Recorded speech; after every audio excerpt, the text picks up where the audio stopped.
നമസ്കാരം. എല്ലാവർക്കും commerce topper എന്ന് പറയുന്ന എൻ്റെ യൂട്യൂബ് ചാനലിലേക്ക് സ്വാഗതം. നമ്മൾ ഈ ചാനലിലൂടെ ഉദ്ദേശിക്കുന്നത് കൊമേഴ്സ് റിലേറ്റഡ് ആയ സബ്ജക്റ്റ് ഡിസ്കസ് ചെയ്യുക എന്നുള്ളതാണ്. ഇന്ന് ഫസ്റ്റ് നമ്മൾ ഡിസ്കസ് ചെയ്യുന്നത് +1 അക്കൗണ്ടൻസിയിലെ ഇൻട്രൊഡക്ഷൻ ടു അക്കൗണ്ടിങ് എന്ന് പറയുന്ന പാർട്ടിനെ കുറിച്ചാണ്.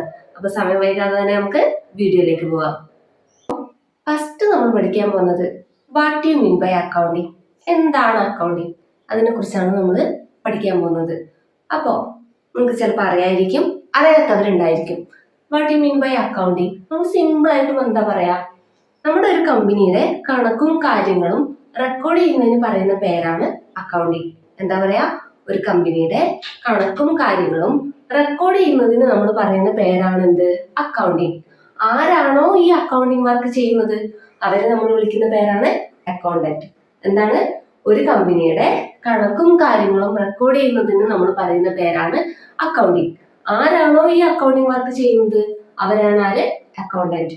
പണ്ട് കാലത്താണെങ്കിൽ നമ്മൾ എന്ത് പറയായിരുന്നു, ഒരു കമ്പനിയിലെ കണക്കൊക്കെ നോക്കുന്ന ആളെ നമ്മൾ മലയാളത്തിൽ പറയുന്ന ഒരു പേരുണ്ടായിരുന്നു, കണക്കപ്പിള്ള എന്നൊക്കെ പറയായിരുന്നു. ആ പേര് കുറച്ചും കൂടെ പരിഷ്കരിച്ചിട്ട് വന്ന പേര് തന്നെയാണ് എന്ത്, അക്കൗണ്ടന്റ്. അപ്പൊ സിമ്പിൾ ആയിട്ട് നോക്കിയാലും ഒരു കമ്പനിയുടെ കണക്കും കാര്യങ്ങളും നോക്കുന്നു എന്ന് നമുക്ക് പറയാൻ പറ്റില്ല.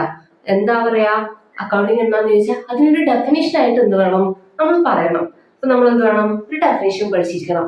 അപ്പൊ ഞാനിവിടെ ബോർഡിൽ ഒരു ഡെഫിനേഷൻ എഴുതാം, കുറച്ച് സ്പ്ലിറ്റ് ചെയ്തിട്ട് ഡെഫിനേഷൻ ആയിട്ട് എഴുതാം. അതിനുശേഷം നമുക്ക് എന്ത് ചെയ്യാം, അത് എക്സ്പ്ലെയിൻ ചെയ്യാം. ഓക്കെ, ഞാനിവിടെ ബോർഡിൽ എഴുതിയിട്ടുണ്ട്. ഇതാണ് എന്ത്, അക്കൗണ്ടിങ്ങിന്റെ ഡെഫിനിഷൻ. ഓക്കെ, ഈ അക്കൗണ്ടിങ്ങിന്റെ ഡെഫിനിഷൻ നൽകിയത് AICPA. AICPA എന്ന് വെച്ചിട്ടുണ്ടെങ്കിൽ American institute of certified public accountants. എന്താ, American institute of certified public accountants. ഈ AICPA ആണ് ഈ അക്കൗണ്ടിങ്ങിന്റെ ഡെഫിനിഷൻ നൽകിയത്. ഈ ഡെഫിനിഷൻ എന്താ നമുക്ക് നോക്കാം. Accounting is an art of recording. എന്താ പറയുന്നത്, അക്കൗണ്ടിങ് എന്ന് പറയുന്നത് റെക്കോർഡ് ചെയ്യുന്നത് ഒരു കലയാണ്. എന്താ പറയുന്നത്, accounting is an art of recording. Recording മാത്രമാണോ, classifying and summarising. Accounting is an art of recording, classifying and summarising. എന്താ പറയുന്നത്, ആദ്യം റെക്കോർഡ് ചെയ്ത് വെച്ചു, റെക്കോർഡ് ചെയ്തതിന് അനുസരിച്ചിട്ട് എന്ത് ചെയ്യുന്നു, അതിനെ തരംതിരിക്കുന്നു, ക്ലാസിഫൈ ചെയ്യുന്നു. ക്ലാസിഫൈ എന്ന് വെച്ചിട്ടുണ്ടെങ്കിൽ പർച്ചേസ് എല്ലാം പർച്ചേസ് ഡിപ്പാർട്ട്മെന്റില്, അതേപോലെ സെയിൽ എല്ലാം സെയിൽസ് ഡിപ്പാർട്ട്മെന്റ്, അതുപോലെ എംപ്ലോയീസിന് കൊടുക്കുന്ന സാലറി എല്ലാം സാലറി എന്ന് പറയുന്ന ഹെഡില്. അങ്ങനെ ഒരു പ്രത്യേക അടിസ്ഥാനത്തിൽ, അതായത് പ്രത്യേക ഒരു ഹെഡിന്റെ അടിസ്ഥാനത്തിൽ നമ്മൾ എന്ത് ചെയ്യുന്നു, അതിനെ തരംതിരിച്ച് വെക്കും. വരവെല്ലാം ഒരു സൈഡ്, ചെലവെല്ലാം ഒരു സൈഡ്. ഒരു എക്സാമ്പിൾ പറഞ്ഞതാണ്. ആ രീതിയിൽ നമ്മൾ എന്ത് ചെയ്യുന്നു, അതിനെ തരംതിരിക്കുന്നു. അതാണ് ക്ലാസിഫൈ. അതിനുശേഷം സമ്മറൈസിങ്. സമ്മറൈസിങ് എന്ന് വെച്ചാൽ എന്താ ഉദ്ദേശിക്കുന്നത്, നമ്മളിപ്പോ ഒരു സ്റ്റോറി, ഈ ഒരു പോയം അതിന്റെ സമ്മറി എഴുതുക എന്ന് പറഞ്ഞിട്ടുണ്ടെങ്കിൽ എന്താ, നമ്മൾ അത് മൊത്തം വായിച്ചതിന് ശേഷം നമുക്ക് എന്താണോ അതിൽ നിന്ന് മനസ്സിലായത് അതിനെ ചുരുക്കി എഴുതുന്നു. ഓക്കെ, അപ്പൊ ആദ്യം റെക്കോർഡ് ചെയ്തു, അതിനെ തരംതിരിച്ചു, അതിനുശേഷം നമുക്ക് എന്ത് ചെയ്തു, അതിന്റെ സമ്മറി കിട്ടണം. അതായത് മൊത്തം വരവിത്ര, മൊത്തം ചെലവിത്ര, അങ്ങനെ എന്ത് ചെയ്യുന്നു, നമ്മൾ ഒരു സമ്മറിയിലേക്ക് എത്തുന്നു. ഓക്കെ, അപ്പോ accounting is an art of recording, classifying and summarising. തീർന്നിട്ടില്ല. Summarizing in a significant manner and in terms of money, transaction and events. Transaction and events. അപ്പോ ഈ ഒരു വരിയുടെ അർത്ഥം മനസ്സിലാക്കണമെങ്കിൽ എന്ത് ചെയ്യണം, എന്താണ് ട്രാൻസാക്ഷൻ എന്നും എന്താണ് ഇവന്റ്സ് എന്നും നമുക്ക് ആദ്യം ഒരു ഗ്രാഹ്യം ഉണ്ടാവണം. അപ്പൊ നമുക്ക് ഇവന്റ്സ് എന്താണെന്ന് നോക്കാം. ഇവന്റ്സ് എന്ന് വെച്ചിട്ടുണ്ടെങ്കിൽ ഒരു ബിസിനസ് സ്ഥാപനത്തില് സംഭവിക്കുന്ന എല്ലാ കാര്യങ്ങളെയും നമ്മൾ എന്ത് പറയും, ഇവന്റ് എന്ന് പറയും. ഉദാഹരണമായിട്ട് പറയാം, ഞാൻ കുറച്ച് സാധനം പുറത്തുനിന്ന് പർച്ചേസ് ചെയ്തു, അതൊരു ഇവന്റ് ആണ്. സാധനം ഞാൻ കസ്റ്റമർക്ക് വിറ്റു, അതൊരു ഇവന്റ് ആണ്. ഞാൻ എംപ്ലോയീസിന് സാലറി കൊടുത്തു, അതൊരു ഇവന്റ് ആണ്. അപ്പോ അങ്ങനെ സംഭവിക്കുന്നത്, അതായത് പണത്തിന്റെ മൂല്യത്തിൽ അളക്കാൻ പറ്റുന്ന ബിസിനസ്സിൽ സംഭവിക്കുന്ന എല്ലാ കാര്യങ്ങളെയും ചേർത്ത് നമ്മൾ എന്ത് പറയും, ഇവന്റ് എന്ന് പറയും. ഓക്കെ, പ്രത്യേകം ശ്രദ്ധിക്കാനുള്ള പറയുന്നത് in terms of money. In terms of money, അതായത് പണത്തിന്റെ മൂല്യത്തിൽ അളക്കാൻ പറ്റുന്ന കാര്യങ്ങൾ മാത്രമേ നമ്മൾ പറയുകയുള്ളൂ. ഓക്കെ, അപ്പൊ events, what you mean by event എന്ന് ചോദിച്ചാൽ നമ്മൾ എന്ത് പറയും, events which are takes place in a business and are capable of being expressed in terms of money. ഒന്നുകൂടെ പറയാം, events which takes place in a business and are capable of being expressed in terms of money. പണത്തിന്റെ മൂല്യത്തിൽ അളക്കാൻ പറ്റുന്ന ബിസിനസ്സിൽ സംഭവിക്കുന്ന കാര്യങ്ങളെയാണ് നമ്മൾ എന്ത് പറയുക? ഇവന്റ്സ് എന്ന് പറയുക. ഓക്കെ, അപ്പൊ എന്താണ് നമ്മൾ റെക്കോർഡ് ചെയ്യുന്നത്? ഈ പറയുന്ന ഇവന്റ് ആണ് റെക്കോർഡ് ചെയ്യുന്നത്. Accounting is an art of recording. എന്ത് റെക്കോർഡ് ചെയ്യുന്നു? ഈ പണത്തിന്റെ മൂല്യത്തിൽ അളക്കാൻ പറ്റുന്ന ബിസിനസ്സിൽ സംഭവിക്കുന്ന കാര്യങ്ങളെയാണ് എന്ത് ചെയ്യുന്നത്? റെക്കോർഡ് ചെയ്യുന്നത്, ക്ലാസിഫൈ ചെയ്യുന്നത്, സമ്മറൈസ് ചെയ്യുന്നത്. ഓക്കെ, അപ്പൊ നമ്മൾ എന്ത് പഠിച്ചു? പണത്തിന്റെ മൂല്യത്തിൽ അളക്കാൻ പറ്റുന്ന ബിസിനസ്സിൽ സംഭവിക്കുന്ന കാര്യങ്ങളെ റെക്കോർഡ് ചെയ്യുകയും ക്ലാസിഫൈ ചെയ്യുകയും സമ്മറൈസ് ചെയ്യുകയും ചെയ്യുന്നതാണ് അക്കൗണ്ടിംഗ് എന്ന് മനസ്സിലാക്കിയിരിക്കുക. അതിനുശേഷം അത്രയും മാത്രമല്ല, transaction and events which are in part at least of a financial character and interpreting the result thereof. ഇത്രേ ഉള്ളൂ. നമ്മൾ എന്ത് ചെയ്തു? പണത്തിന്റെ മൂല്യത്തിൽ അളക്കാൻ പറ്റുന്ന കാര്യങ്ങളെ റെക്കോർഡ് ചെയ്യുന്നു, ക്ലാസിഫൈ ചെയ്യുന്നു, അതുപോലെ എന്ത് ചെയ്യുന്നു? സമ്മറൈസ് ചെയ്യുന്നു. അതിനുശേഷം നമുക്ക് എന്ത് ചെയ്യുന്നു? നമ്മളൊരു റിസൾട്ടിൽ എത്തിച്ചേരും. ഉദാഹരണം പറഞ്ഞാൽ, ഒരു മാസം വരവെന്ന് പറയുന്നത് എത്ര? 1,00,000. ചെലവെന്ന് പറയുന്നത് എത്ര? 90,000. അപ്പൊ എന്റെ കയ്യിൽ ലാഭം എത്രയുണ്ട്? 10,000. അപ്പൊ അതാണ് എന്ത്? നമുക്ക് കിട്ടിയ ആ റിസൾട്ട്. ആ റിസൾട്ട് എന്ത് ചെയ്യുന്നു? നമ്മള് ആ റിസൾട്ടിലേക്ക് എത്തുന്നു. ആ റിസൾട്ട് എന്ത് ചെയ്യുന്നു? അക്കൗണ്ടിന്റെ യൂസേഴ്സുമായിട്ട് നമ്മൾ എന്ത് ചെയ്യുന്നു? ഡിസ്കസ് ചെയ്യുന്നു. അതാണ് എന്ത്? അക്കൗണ്ടിങ്. അപ്പൊ ഞാൻ ഒന്നുകൂടെ പറയാം. പണത്തിന്റെ രൂപത്തിൽ അളക്കാൻ പറ്റുന്ന കാര്യങ്ങൾ റെക്കോർഡ് ചെയ്യുകയും ക്ലാസിഫൈ ചെയ്യുകയും സമ്മറൈസ് ചെയ്യുകയും അതിനുശേഷം ഒരു നിഗമനത്തിൽ എത്തിച്ചേരുകയും, അതായത് ഒരു റിസൾട്ടിൽ എത്തിച്ചേരുകയും ചെയ്യുന്ന ആ പ്രോസസ്സിന് പറയുന്ന പേരാണ് അക്കൗണ്ടിങ്. അങ്ങനെ നമ്മൾ ആ ഒരു റിസൾട്ടിൽ എത്തിച്ചേർന്നാൽ എന്ത് ചെയ്യുന്നു? നമുക്ക് കിട്ടിയ ആ റിസൾട്ട് നമ്മൾ അക്കൗണ്ടിങ്ങിന്റെ യൂസേഴ്സുമായിട്ട് ഡിസ്കസ് ചെയ്യും. അതാണ് നോർമലി അക്കൗണ്ടിങ്ങിൽ ചെയ്യുക. ഓക്കെ, അപ്പൊ അക്കൗണ്ടിങ്ങിന്റെ ഡെഫിനിഷൻ ചോദിച്ചാൽ നമ്മൾ എന്താ പറയാ? Accounting is an art of recording, classifying and summarising in a significant manner and in terms of money, transaction and events which are in part at least of a financial character and interpreting the result thereof. Okay, അപ്പൊ ഈ definition നന്നായിട്ട് എന്ത് ചെയ്യുക? മനസ്സിലാക്കി വെക്കുക. ഈ definition അതായത് നൽകിയത് ആരാണ്? AICPA. AICPA എന്ന് വെച്ചിട്ടുണ്ടെങ്കിൽ എന്താ? American institute of certified public accountants. ഈ AICPA ആണ് എന്ത്? ഈ ഡെഫിനിഷൻ നൽകിയത്. ഡെഫിനിഷൻ എന്ന് വെച്ചാൽ എന്താണ്? പണത്തിന്റെ മൂല്യത്തിൽ അളക്കാൻ പറ്റുന്ന ബിസിനസ്സിൽ സംഭവിക്കുന്ന കാര്യങ്ങൾ റെക്കോർഡ് ചെയ്തു, ക്ലാസിഫൈ ചെയ്തു, സമ്മറൈസ് ചെയ്തു, അതിനെ ഇന്റർപ്രറ്റ് ചെയ്ത് ഒരു റിസൾട്ടിലേക്ക് എത്തിച്ചേരുന്നതാണ് എന്ത്? അക്കൗണ്ടിങ് എന്നാണ് ഈ ഡെഫിനിഷനകത്ത് പറയുന്നത്. അപ്പൊ ഈ ഡെഫിനിഷൻ നമ്മളിപ്പോ ഒരു ഡെഫിനിഷൻ പഠിക്കുമ്പോൾ ആ ഡെഫിനിഷൻ ആരാണോ നൽകിയത് അത് അതുപോലെ തന്നെ നമ്മൾ എഴുതണം. അതിനകത്ത് നമ്മുടേതായ ഒരു സംഭാവന നമുക്ക് എന്ത് ചെയ്യാൻ പറ്റില്ല? ആഡ് ചെയ്യാൻ പറ്റില്ല. AICPA പറഞ്ഞിട്ടുണ്ടെങ്കിൽ ഇതിൽ വരുന്ന ഒരു കുത്തോ ഹോമോ പോലും എന്ത് ചെയ്യാൻ പറ്റില്ല? നമുക്ക് നമ്മുടെ ഇഷ്ടത്തിന് മാറ്റാൻ പറ്റില്ല. ഈ ഡെഫിനേഷൻ മനസ്സിലാക്കിയിട്ട് നന്നായിട്ട് ഇതുപോലെ തന്നെ പഠിക്കാം. ഓക്കെ, ഈ ഡെഫിനേഷൻ നന്നായിട്ട് മനസ്സിലായാൽ ഈ ഡെഫിനേഷനകത്ത് നിന്ന് തന്നെ നമുക്ക് എന്ത് ചെയ്യാം? അക്കൗണ്ടിങ്ങിന്റെ ഫീച്ചേഴ്സ് കൂടെ നമുക്ക് എന്ത് ചെയ്യാൻ പറ്റും? പഠിക്കാൻ പറ്റും.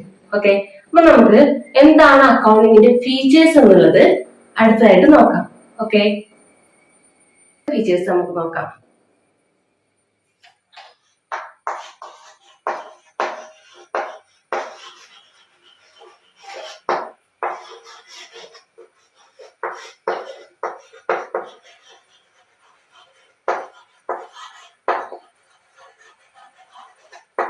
എന്താ പറയുന്നത്? Recording of business transactions and നമ്മൾ പഠിച്ചതല്ലേ എന്താ? ഇവന്റ്സ്.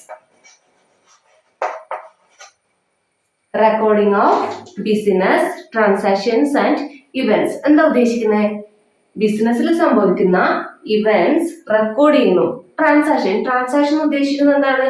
ഈ ഓരോ ബിസിനസ്സിൽ സംഭവിക്കുന്ന ഓരോ ഇവന്റ്സിന്റെ തന്നെയാണ് ട്രാൻസാക്ഷൻ ഉദ്ദേശിക്കുന്നത്. പണത്തിന്റെ മൂല്യത്തിൽ അളക്കാൻ പറ്റുന്നതെല്ലാം നമുക്ക് എന്ത് പറയാൻ പറ്റും? ട്രാൻസാക്ഷൻ എന്നും ഇവന്റ്സ് എന്നും നമുക്ക് പറയാൻ പറ്റും. ഓക്കെ, അപ്പോ ഫസ്റ്റ് പോയിന്റ് ആണ് എന്ത്? ഫീച്ചേഴ്സിലെ recording of business transaction and events. അപ്പോ നമ്മൾ എന്താണ് നേരത്തെ പഠിച്ചത്? ഇവന്റ്സ് എന്നാണ് ഓൾറെഡി നമ്മൾ പഠിച്ചു. ഈ ഇവന്റ്സിനെയാണ് നമ്മൾ പറയുന്നത് എക്കണോമിക് ഇവന്റ്. എന്താ പറയാ?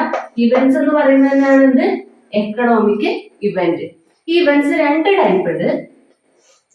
Internal event, next external event. ഇന്റേണലും അതുപോലെ തന്നെ എക്സ്റ്റേണലും. അപ്പോൾ ഇവന്റ് എന്നാണ് പണത്തിന്റെ മൂല്യത്തിൽ അളക്കാൻ പറ്റുന്ന ബിസിനസ്സിൽ സംഭവിക്കുന്ന കാര്യങ്ങളാണ് എന്ത് event. Okay, events which takes place in a business and are capable of being expressed in terms of money. എന്താ പറയാ, പണത്തിന്റെ മൂല്യത്തിൽ അളക്കാൻ പറ്റുന്ന ബിസിനസ്സിൽ സംഭവിക്കുന്ന കാര്യങ്ങളാണ് എന്ത് ഇവന്റ്സ്. ആ ഇവന്റ്സ് റെക്കോർഡ് ചെയ്യുന്നു, അതാണ് എന്ത് അക്കൗണ്ടിങ്ങിന്റെ ഒന്നാമത്തെ ഫീച്ചർ. ഒന്നാമത്തെ പ്രത്യേകത എന്താണ്, ഇവന്റ്സ് അതുപോലെ ട്രാൻസാക്ഷൻസും റെക്കോർഡ് ചെയ്യുന്നു, അതാണ് എന്ത് അക്കൗണ്ടിങ്ങിന്റെ ഒന്നാമത്തെ ഫീച്ചർ. ഓക്കെ, അപ്പോ ഇവന്റ്സ് എന്താണെന്ന് നമ്മൾ പറഞ്ഞു. ഈ ഇവന്റ്സിനെ തന്നെ രണ്ടായി തരംതിരിക്കുന്നു, internal event and external event.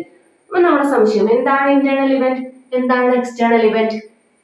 എന്താ പറയാ, ഇന്റേണൽ ഇവന്റ് പേരിൽ നിന്ന് തന്നെ കിട്ടും നമുക്ക്, എന്താ ബിസിനസിന്റെ അകത്ത് ഉള്ള ഇവന്റ്സ് ആണ് എന്ത് ഇന്റേണൽ ഇവന്റ്. എക്സ്റ്റേണൽ ഇവന്റ് പുറത്തുള്ളത്. അപ്പോ ഇന്റേണൽ ഇവന്റ് എന്ന് ചോദിച്ചിട്ടുണ്ടെങ്കിൽ നമുക്ക് എന്താ പറയാ, internal event event that takes place within an enterprise. എന്താ പറയാ, events that takes place within an enterprise. എന്റർപ്രൈസിന് അകത്തുള്ള, അതായത് അകത്ത് സംഭവിക്കുന്ന ഇവന്റ് ആണ് എന്ത് ഇന്റേണൽ ഇവന്റ്. എന്താ പറയാ, ഒരു example, supply of raw material from purchase department to production department.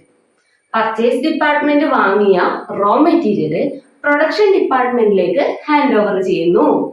Supply of raw material from purchase department to production department. അപ്പൊ ഈ പ്രൊഡക്ഷൻ ഡിപ്പാർട്ട്മെന്റും പർച്ചേസ് ഡിപ്പാർട്ട്മെന്റും രണ്ടും ബിസിനസ്സിനകത്തുള്ളതാണ്. അപ്പൊ ഒരു ഡിപ്പാർട്ട്മെന്റിൽ നിന്ന് മറ്റൊരു ഡിപ്പാർട്ട്മെന്റിലേക്ക് ഹാൻഡ് ഓവർ ചെയ്യുന്നതാണ്. സോ അതെന്താണ് പറയുക, ഇന്റേണൽ ഇവന്റ്. ഓക്കെ, ഇനി പെയ്ഡ് സാലറി ടു എംപ്ലോയീസ്. എംപ്ലോയീസിന് സാലറി കൊടുക്കുന്നു, ബിസിനസ്സിനകത്ത് സംഭവിക്കുന്ന കാര്യമാണ്. സോ അതെന്താണ് ഇന്റേണൽ ഇവന്റ്. ഓക്കെ, അപ്പൊ ഇന്റേണൽ ഇവന്റ് എന്ന് ചോദിച്ചിട്ടുണ്ടെങ്കിൽ നമ്മൾ എന്താ പറയാ, event that takes place within an enterprise. എന്റർപ്രൈസിന് അകത്ത് നടക്കുന്നതാണ് എന്ത് ഇന്റേണൽ ഇവന്റ്. ഓക്കെ, അങ്ങനെയാണെങ്കിൽ എക്സ്റ്റേണൽ ഇവന്റ് എന്താണ്, exchange of something of value between two or more entities. എന്താ പറയാ, exchange of something of value between two or more entities. അതായത് ഒരു എക്സാമ്പിൾ ഞാൻ പറയാം, purchase of raw material from supplier.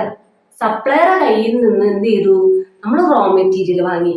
അതായത് നമ്മളെ ബിസിനസിനെ സംബന്ധിച്ച് ഒരു തേർഡ് പേഴ്സൺ ആണ് ആര്, സപ്ലയർ. നമ്മൾ അവരുടെ കയ്യിൽ നിന്ന് ബിസിനസ്സിലേക്ക് സാധനം വാങ്ങിക്കുന്നു. ബിസിനസ്സും ഔട്ട്സൈഡിലെ ഒരു വ്യക്തിയും തമ്മിലാണ്. സോ അതെന്താണ് നമ്മൾ പറയുക, എക്സ്റ്റേണൽ ഇവന്റ്. ഇനി sale of goods to customer.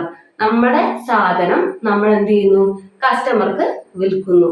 അതെന്താണ് എക്സ്റ്റേണൽ ഇവന്റ്. നമ്മൾ എന്ന് പറയുന്ന ബിസിനസ്സും കസ്റ്റമർ എന്ന് പറയുന്ന ഔട്ട്സൈഡ് പാർട്ടി. സോ ഇന്റേണൽ, അതിനകത്ത് ഇന്റേണലുള്ള നമ്മുടെ ബിസിനസ്സായി, പുറത്തുള്ള എന്തായി കസ്റ്റമർ വന്നു. സോ അതെന്താണ് എക്സ്റ്റേണൽ ഇവന്റ് ആണ്. ഓക്കെ, ഇന്റേണൽ എന്ന് പറയുമ്പോൾ ബിസിനസ്സിനകത്ത് മാത്രം, എക്സ്റ്റേണൽ എന്ന് പറയുമ്പോൾ ഔട്ട്സൈഡിലുള്ള പാർട്ടിയും കൂടെ അതിൽ ഇൻവോൾവ്ഡ് ആവും. ഓക്കെ, അപ്പൊ ഇവന്റ്സ് എന്താണ്, പണത്തിന്റെ മൂല്യത്തിൽ അളക്കാൻ പറ്റുന്ന ബിസിനസ്സിൽ സംഭവിക്കുന്ന കാര്യങ്ങളാണ് ഇവന്റ്. ഈ ഇവന്റിനെ തന്നെയാണ് നമ്മൾ എന്ത് പറയുന്നത്, എക്കണോമിക് ഇവന്റ് എന്ന്. ഈ ഇവന്റിനെ എത്രയായി തരംതിരിച്ചിരിക്കുന്നു, രണ്ടായി തരംതിരിച്ചിരിക്കുന്നു, ഇന്റേണൽ ഇവന്റും എക്സ്റ്റേണൽ ഇവന്റും. ഇന്റേണൽ ഇവന്റ് എന്ന് വെച്ചാൽ ബിസിനസ്സിനകത്ത് സംഭവിക്കുന്ന കാര്യങ്ങളാണ്. അങ്ങനെയാണെങ്കിൽ എക്സ്റ്റേണൽ ഇവന്റ് എന്താണ്, ബിസിനസ്സിന് വെളിയിൽ സംഭവിക്കുന്ന കാര്യങ്ങളാണ്. ഓക്കെ, ഈ രണ്ട് ഇവന്റും റെക്കോർഡ് ചെയ്യുന്നു, അതാണ് എന്ത് അക്കൗണ്ടിങ്ങിന്റെ ഒന്നാമത്തെ ഫീച്ചർ. ഓക്കെ, ഇനി രണ്ടാമത്തെ,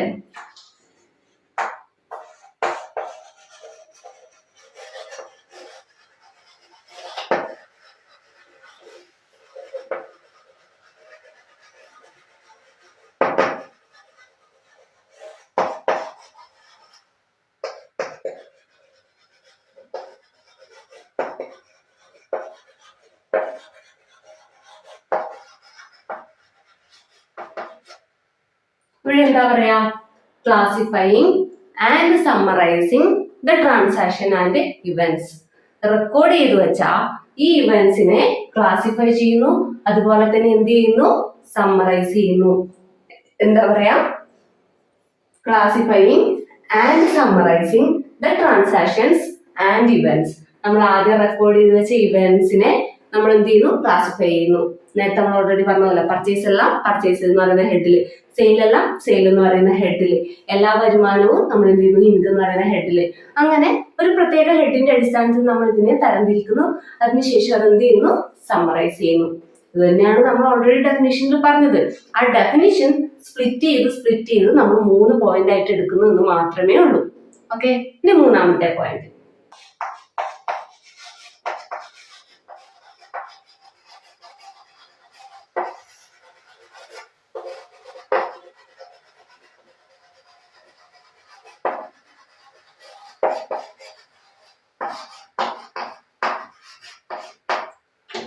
എന്താ പറയുന്നത്, interpreting and communicating the result. എന്താ, interpreting and communicating the result. Already നമ്മൾ റെക്കോർഡ് ചെയ്ത് വെച്ച കാര്യത്തിൽ നിന്ന് നമുക്കൊരു റിസൾട്ട് കിട്ടി.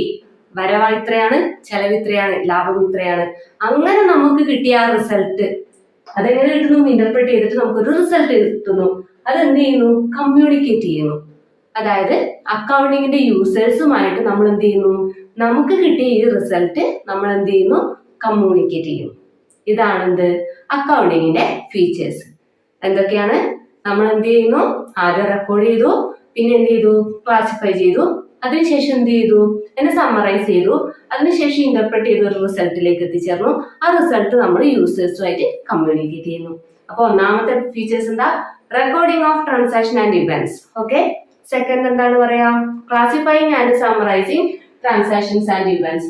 Third one, interpreting and communicating the result.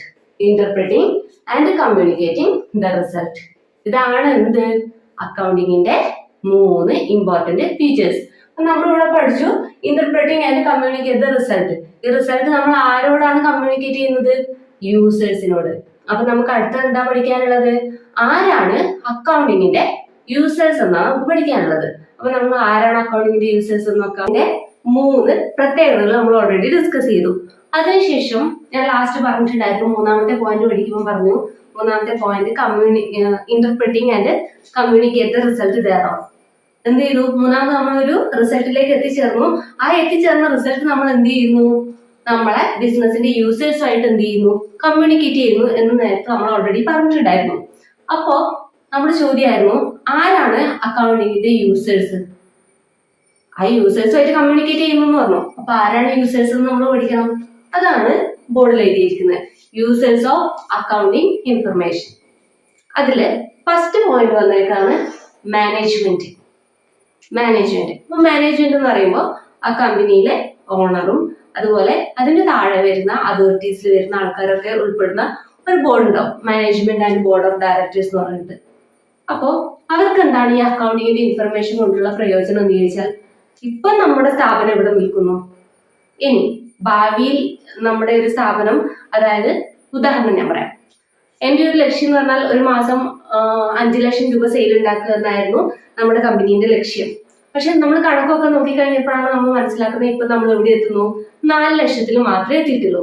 അപ്പൊ 5 ലക്ഷത്തോളം നമ്മുടെ ടാർഗറ്റ്. ഇപ്പൊ നമ്മൾ എവിടെ എത്തിയത്, 4 ലക്ഷം. അപ്പൊ ഈ 5 ലക്ഷത്തിലേക്ക് എത്താൻ വേണ്ടി എന്തൊക്കെ റെമഡിയൽ മെഷേഴ്സ് നമ്മൾ എടുക്കണം എന്നൊക്കെ തീരുമാനിക്കുന്ന ആരാണ്, ഈ മാനേജ്മെന്റ് ആണ് തീരുമാനിക്കുക. അപ്പോ ഇപ്പൊ നമ്മൾ എവിടെ നിൽക്കുന്നു, ഇനി നമ്മളെ ലക്ഷ്യത്തിലേക്ക് എത്താൻ വേണ്ടി എന്തൊക്കെ ചെയ്യാൻ പറ്റും എന്നുള്ളതൊക്കെ അറിയണമെങ്കിൽ എന്ത് ചെയ്യണം, ഈ പറയുന്ന അക്കൗണ്ടിങ് ഇൻഫർമേഷൻ കാണണം. എങ്കിൽ മാത്രമല്ല ഇപ്പോഴത്തെ നമ്മുടെ കണ്ടീഷൻ എന്താണെന്ന് നമുക്ക് മനസ്സിലാക്കാൻ പറ്റുള്ളൂ. അപ്പോൾ നമ്മളിവിടെ ഡിസ്കസ് ചെയ്യുന്ന പോയിന്റ് യൂസേഴ്സ് ഓഫ് അക്കൗണ്ടിങ് അല്ലെങ്കിൽ അക്കൗണ്ടിങ്ങിന്റെ യൂസേഴ്സ് ആരൊക്കെയാണെന്നാണ് നമ്മൾ ഡിസ്കസ് ചെയ്യുന്നത്. അതിൽ ഫസ്റ്റ് മാനേജ്മെന്റിന്റെ അക്കൗണ്ടിങ് കണക്ക് വ്യക്തമായി നോക്കിയാൽ മാത്രമേ ഇപ്പൊ നമ്മുടെ കണ്ടീഷൻ എന്താണെന്നും ഭാവിയിൽ നമ്മൾ ലക്ഷ്യത്തിലേക്ക് എത്താൻ വേണ്ടിയിട്ട് എന്ത് ചെയ്യണമെന്നും മനസ്സിലാക്കണമെങ്കിലും അതുപോലെ തന്നെ പുതിയ തീരുമാനം എടുക്കണമെങ്കിലും എന്ത് ചെയ്യണം, നമ്മുടെ കണക്ക് മാനേജ്മെന്റിന് അത്യാവശ്യമാണ്. അപ്പൊ ഒന്നാമത്തെ പോയിന്റ് മാനേജ്മെന്റ്. ഇനി സെക്കൻഡ് വരുന്ന ടേമാണ് ലെൻഡേഴ്സ്. ലെൻഡേഴ്സ് എന്ന് വെച്ചിട്ടുണ്ടെങ്കിൽ എന്താ പറയാ, ഏതെങ്കിലും ബാങ്കോ അതുപോലെ അല്ലെങ്കിൽ ഏതെങ്കിലും പ്രൈവറ്റ് സ്ഥാപനങ്ങളോ ബിസിനസ്സിലേക്ക് കടം കൊടുക്കുന്ന ആൾക്കാരെ മൊത്തത്തിൽ നമ്മൾ പറയുന്ന പേരാണ് ലെൻഡേഴ്സ്. ഇപ്പൊ ബിസിനസ്സിൽ ഒരു 3 ലക്ഷം രൂപയുടെ അത്യാവശ്യം ഉണ്ടായിരുന്നു. ഇപ്പൊ ബാങ്ക് നമ്മൾ ലോൺ എടുക്കൂലേ, ഇപ്പൊ ബാങ്ക് എന്ന് പറയുന്നത് എന്താണ്? ലെൻഡേഴ്സ് ആണ്. അതേപോലെ പ്രൈവറ്റ് ആയിട്ടോ ഏതെങ്കിലും ഫിനാൻഷ്യൽ ഇൻസ്റ്റിറ്റ്യൂഷനാണ് നമ്മൾ പൈസ വാങ്ങിക്കുന്നത്, അതും എന്താണ് പറയാ? ലെൻഡേഴ്സ് എന്നാണ് പറയാ. അപ്പൊ ഈ പറയുന്ന ബാങ്കും ലെൻഡേഴ്സും അവർ കടം കൊടുക്കുന്നുണ്ടെങ്കിൽ എന്ത് ചെയ്യണം? കടം തിരിച്ചടക്കാനുള്ള കപ്പാസിറ്റി നമ്മുടെ ബിസിനസ്സിന് ഉണ്ടോ എന്ന് എന്ത് ചെയ്യണം? അവർക്ക് അറിയണം. അറിഞ്ഞാൽ മാത്രമേ എന്ത് ചെയ്യുള്ളൂ? അവർ കടം കൊടുക്കുള്ളൂ. കാരണം സാധാരണ നമ്മൾ വാങ്ങിക്കുന്ന പോലെ 1, 2, 3 ലക്ഷം ആയിരിക്കില്ല ബിസിനസ് സ്ഥാപനം ബാങ്കിൽ നിന്നൊക്കെ കടം എടുക്കുക. 10, 25, 30 ലക്ഷം ഒക്കെ കടം വാങ്ങിക്കുമ്പോൾ ഈ പൈസ തിരിച്ചടക്കാനുള്ള കപ്പാസിറ്റി ബിസിനസ്സിന് ഉണ്ടോ എന്ന് അറിയണമെങ്കിൽ എന്ത് ചെയ്യണം? വ്യക്തമായിട്ട് അവർക്കും കൂടി എന്ത് ചെയ്യണം? അക്കൗണ്ടിങ്ങിന്റെ റിപ്പോർട്ട്സ് കാണേണ്ടി വരും. സോ അക്കൗണ്ടിങ്ങിന്റെ രണ്ടാമത്തെ യൂസർ ആണ് ആര്? ലെൻഡേഴ്സ്. ഇനി തേർഡ് പോയിന്റ് ആണ് എംപ്ലോയീസ്. എംപ്ലോയീസ് എന്ന് പറയുമ്പോൾ എന്താ? ബിസിനസ്സിൽ ജോലി ചെയ്യുന്ന ജോലിക്കാര്. ഇപ്പൊ ഞാനൊരു സ്ഥാപനത്തിൽ ജോലി ചെയ്യുന്നു, എനിക്ക് എന്തായിരിക്കും ആ ബിസിനസിന്റെ കണ്ടീഷൻ അറിയാൻ താല്പര്യമുണ്ട്. കാരണം നല്ല നിലയിൽ പോകുന്ന ഒരു സ്ഥാപനമാണ് എങ്കിൽ സ്വാഭാവികമായിട്ട് എനിക്കും സാലറിയിൽ ഇൻക്രിമെന്റ് ഉണ്ടാവും, വളർച്ച ഉണ്ടാവും. അതല്ല നാളെ തന്നെ പൂട്ടി പോകുന്ന ഒരു സ്ഥാപനമാണ് എങ്കിൽ എനിക്ക് തീരെ വളർച്ച ഉണ്ടാവില്ല. അതുപോലെ തന്നെ ഞാൻ ആ സ്ഥാപനത്തിൽ നിന്നിട്ട് ഒരു കാര്യം ഉണ്ടാവില്ല. അപ്പൊ ഞാൻ അവിടെ നിൽക്കുമോ? ഇല്ല. അപ്പൊ ഒരു സ്ഥാപനത്തിന്റെ കണ്ടീഷൻ എന്താണെന്ന് അറിയാൻ എംപ്ലോയീസിനും ആഗ്രഹം ഉണ്ടാവും. കാരണം നല്ല രീതിയിൽ പോകുമ്പോൾ അവരുടെ സാലറി ഹൈക്ക്, അതുപോലെ തന്നെ അവർക്കുള്ള ഇൻസെന്റീവ് അതൊക്കെ കൂടാൻ ചാൻസ് കൂടുതലാണ്. അപ്പോ അവർക്ക് എന്തുണ്ട്? അക്കൗണ്ടിങ് ഇൻഫർമേഷൻ അറിയാനുള്ള ആഗ്രഹം ഉണ്ടാവും. അപ്പോ മൂന്നാമത്തെ പോയിന്റിൽ നമുക്ക് പറയാൻ പറ്റും എംപ്ലോയീസ്. ഇനി അടുത്ത പോയിന്റ് ആണ് ഗവൺമെന്റ്. നമ്മൾ ഈ ഗവൺമെന്റിന് എന്താണ് അക്കൗണ്ടിങ്ങിന്റെ ഇൻഫർമേഷൻ പ്രൊവൈഡ് ചെയ്യുന്നത്? നമ്മുടെ ഗവൺമെന്റ് സ്ഥാപനം നമുക്ക് ഉണ്ടാകുന്ന പ്രോഫിറ്റിന്റെ അടിസ്ഥാനത്തിൽ എന്ത് ചെയ്യണം? ഗവൺമെന്റിലേക്ക് ടാക്സും മറ്റും അടക്കാനുണ്ട്. അപ്പോൾ കറക്റ്റ് ആയിട്ടുള്ള കണക്ക് അറിയെങ്കിൽ മാത്രമേ എന്ത് ചെയ്യാൻ പറ്റുള്ളൂ? ഗവൺമെന്റിലേക്ക് എത്ര ടാക്സ് അടക്കണം എന്നുള്ള കാര്യങ്ങളൊക്കെ നമുക്ക് നോക്കാൻ പറ്റുള്ളൂ. അപ്പോൾ അക്കൗണ്ടിങ് ഈ വർഷം ഇത്രയാണ് നമ്മുടെ ലാഭം, അതിൽ ഇത്ര പെർസെന്റേജ് ടാക്സ് ആയിട്ട് അടക്കണം എന്നൊക്കെ കാൽക്കുലേറ്റ് ചെയ്യണമെങ്കിൽ എന്ത് ചെയ്യണം? പ്രോപ്പർ ആയിട്ടുള്ള അക്കൗണ്ടിങ് അവിടെ ഉണ്ടായിരിക്കണം. അപ്പോൾ അക്കൗണ്ടിങ്ങിന്റെ യൂസേഴ്സിൽ പ്രധാനമായി വരുന്ന ഒന്നാണ് എന്ത്? ഗവൺമെന്റ്. ഇനി അടുത്തത് കസ്റ്റമർ.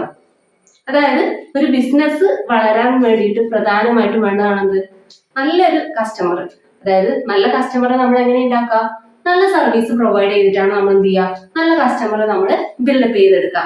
അപ്പൊ ഞാനൊരു കമ്പനിയിൽ നിന്ന് ഒരു സാധനം വാങ്ങിക്കുമ്പോൾ കസ്റ്റമർക്ക് എങ്ങനെയാണ് അക്കൗണ്ടിങ്ങിന്റെ ഇൻഫർമേഷൻ എന്താണ് അവർക്ക് പ്രയോജനപ്പെടുക എന്ന് നോക്കിയിട്ടുണ്ടെങ്കിൽ, ഒരു സാധനം വാങ്ങിച്ചു, അതിന്റെ വാറന്റിയും ഗ്യാരണ്ടിയും ഒക്കെ ഉണ്ടാവും ആ പ്രൊഡക്റ്റിന്.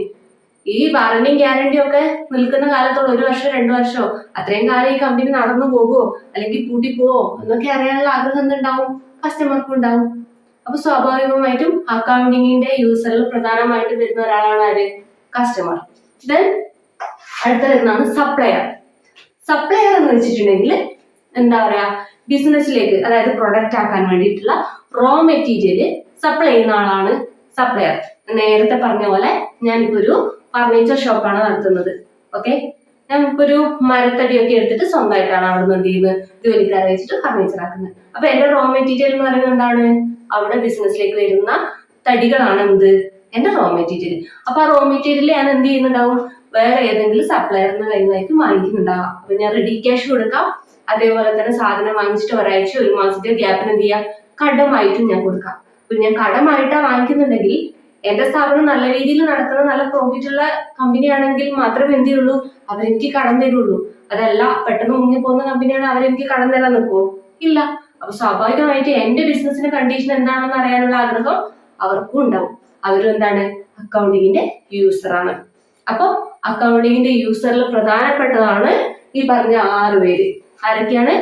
Management, second lenders. ലെൻഡേഴ്സ് എന്ന് വെച്ചാൽ എന്താ പറഞ്ഞേ? ബാങ്കോ അതുപോലെയുള്ള ഫിനാൻഷ്യൽ ഇൻസ്റ്റിറ്റ്യൂഷനോ ബിസിനസ്സിലേക്ക് ലോണോ മറ്റോ പ്രൊവൈഡ് ചെയ്യുന്നതിന് പറയുന്നതാണ് എന്ത്? ലെൻഡേഴ്സ്. ഇനി തേർഡ് എംപ്ലോയി, പിന്നെയോ ഗവൺമെന്റ്, പിന്നെ കസ്റ്റമർ, പിന്നെ സപ്ലയർ. അപ്പൊ നേരത്തെ പറയുന്ന പോലെ ഇപ്പൊ നിങ്ങൾക്ക് മനസ്സിലായിട്ടുണ്ടാവും എന്തായിരുന്നു? ഇന്റർപ്രറ്റിംഗ്, നിഗമനത്തിൽ എത്തിച്ചേർന്നു.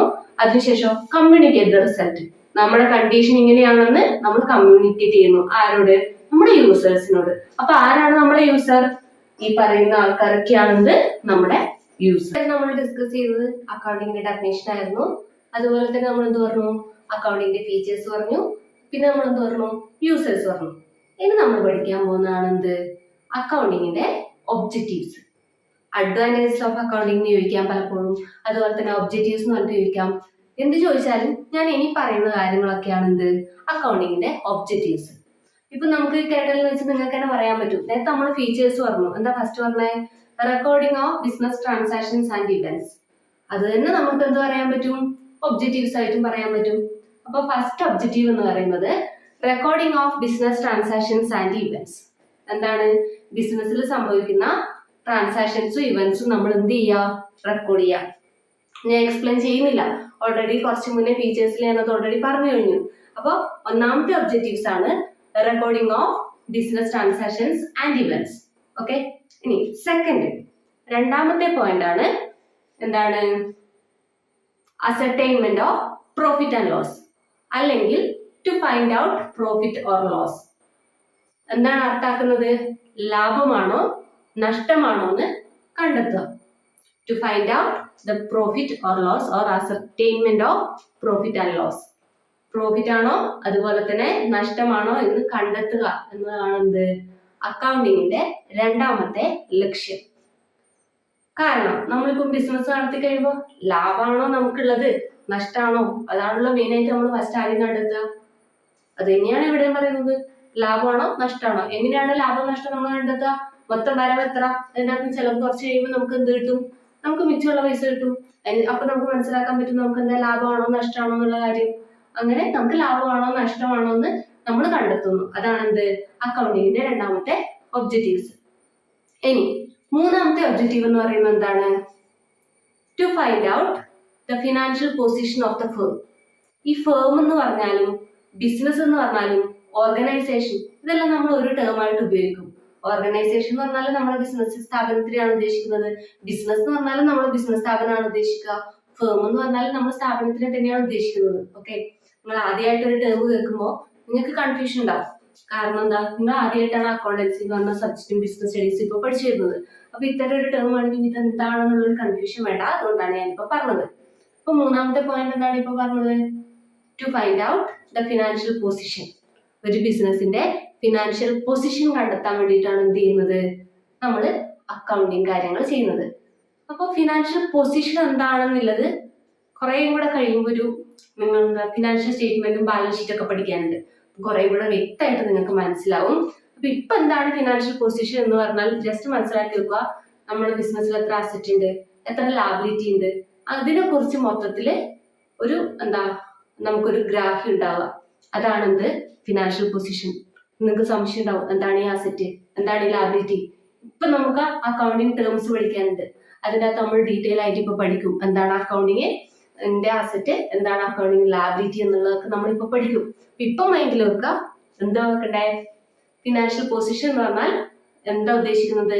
അക്കൗണ്ടിങ്ങിന്റെ അസറ്റും ലാബിലിറ്റിയും ഒക്കെ കുറിച്ചിട്ട് എന്താണ് ഒരു ഗ്രാഫ് ഉണ്ടാക്കി വെക്കുക. അതാണ് എന്ത് ഫിനാൻഷ്യൽ പൊസിഷൻ. ടു ഐഡന്റിഫൈ, അതായത് നമ്മുടെ ഫിനാൻഷ്യൽ പൊസിഷൻ എങ്ങനെയാണെന്ന് മനസ്സിലാക്കി വെക്കുക. അതാണ് എന്ത് അക്കൗണ്ടിങ്ങിന്റെ ലക്ഷ്യം. പോയിന്റ് ആണ്, ലാസ്റ്റ് പോയിന്റ് ആണ് പറയുന്നത് പ്രൊവൈഡിങ് ഇൻഫർമേഷൻ ടു യൂസർ. ഇതാണ് എന്ത് നാലാമത്തെ അക്കൗണ്ടിങ്ങിന്റെ ഒബ്ജക്റ്റീവ്സ്. അപ്പൊ ഫസ്റ്റ് നമ്മൾ പറഞ്ഞു recording of business transaction. Second, find out profit or loss. Third one, to find out the financial position. Next one എന്താ? Provide information to user. നേരത്തെ പറഞ്ഞ പോലെ തന്നെ ആരൊക്കെയാണ് യൂസർ, ആ യൂസർക്ക് നമ്മൾ അക്കൗണ്ടിങ്ങിന്റെ ഇൻഫർമേഷൻ പ്രൊവൈഡ് ചെയ്യുക. ഇതാണ് എന്ത് അക്കൗണ്ടിങ്ങിന്റെ പ്രധാന ഒബ്ജക്റ്റീവ്സ് എന്ന് പറയുന്നത്. ഓക്കെ, ഓൾറെഡി ഞാൻ പറഞ്ഞു ഒബ്ജക്റ്റീവ്സ് ഞങ്ങളുടെ ബോർഡിൽ ഇവിടെ എഴുതിയിട്ടുണ്ട്. ഒന്നുകൂടെ നോക്കിക്കോ. എന്താണ് ഫസ്റ്റ് പറഞ്ഞത്? Recording of business transaction. Business transaction എന്ത് ചെയ്യുന്നു? റെക്കോർഡ് ചെയ്യുന്നു. ഒബ്ജക്റ്റീവ്സിൽ first one recording of business transaction. ഇനി second one find out profit or loss, അല്ലെങ്കിൽ നമുക്ക് എന്താ പറയാ ascertainment of profit or loss. ലാഭമാണോ നഷ്ടമാണോ എന്ന് കണ്ടെത്തുക. ഇനി third, find out financial position. Financial position identify ചെയ്യുക അല്ലെങ്കിൽ കണ്ടെത്തുക. ഇനി ലാസ്റ്റ് വരുന്നതാണ് പ്രൊവൈഡിങ് ഇൻഫർമേഷൻ ടു യൂസർ. യൂസർക്ക് അക്കൗണ്ടിങ് ഇൻഫർമേഷൻ പ്രൊവൈഡ് ചെയ്യുക. അപ്പൊ ഇതാണ് എന്ത് അക്കൗണ്ടിങ്ങിന്റെ ഒബ്ജക്റ്റീവ്സ്. അപ്പോൾ നമ്മൾ ഇന്ന് പഠിച്ചത് അക്കൗണ്ടിങ്ങിന്റെ ഡെഫിനിഷൻ, അതുപോലെ തന്നെ അക്കൗണ്ടിങ്ങിന്റെ ഫീച്ചേഴ്സ്, അക്കൗണ്ടിങ്ങിന്റെ യൂസർ, അക്കൗണ്ടിങ്ങിന്റെ ഒബ്ജക്റ്റീവ്സ്. ഇത്രയും കാര്യമാണ് ഇന്ന് നമ്മൾ പഠിച്ചത്. ഓക്കെ, അപ്പോൾ ഈ പഠിച്ച കാര്യങ്ങളെല്ലാം എല്ലാവർക്കും മനസ്സിലായി എന്ന് വിശ്വസിക്കുന്നു. അതുപോലെ തന്നെ നിങ്ങളുടെ സംശയങ്ങളും നിങ്ങളുടെ നിർദ്ദേശങ്ങളും എല്ലാം കമൻ്റായിട്ട് അറിയിക്കുക.